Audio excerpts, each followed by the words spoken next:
house.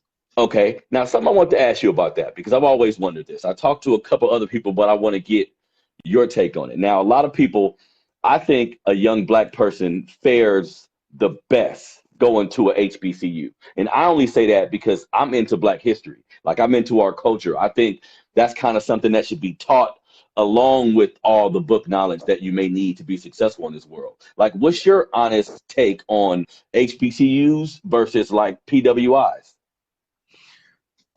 Well, I've actually experienced both. So before I went Hmm. to Morehouse School of Religion, man, I started at the University of Mississippi.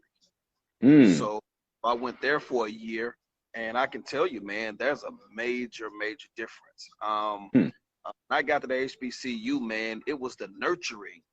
It's like it's the nurturing factor at the HBCU that makes it what it really is. You know, when you have professors that really know you, you know, that really get to know you and find out where you're from, and they ask you about, hey, Hmm.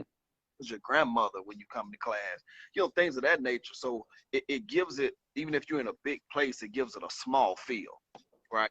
And so it brings it in, and people really show you that they care about you, that they care about your education, that, you know, they want to see you do well at the institution and beyond. And so I think every student needs to get that, man. It's invaluable, man, to have professors that look like you. When I went to Ole Miss, I only had one professor that I can remember that looked like me. Hmm. You know, out of all the classes I took there, man, only one professor looked like me. And so I think I tell young people all the time, it's hard to be what you can't see. And so we There you have to go. start seeing these images and seeing people in prominent positions that look like us, and that gets our mind thinking on another level. And so, man, HBCUs are, man, just invaluable, man.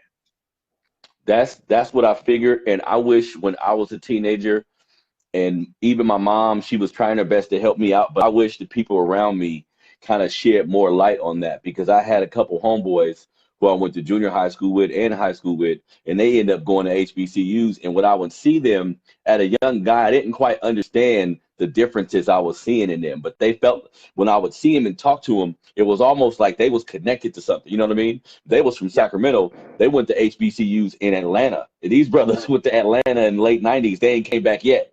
You know what I all mean? right, right. And I think a part of that is just sometimes being in the southern states too.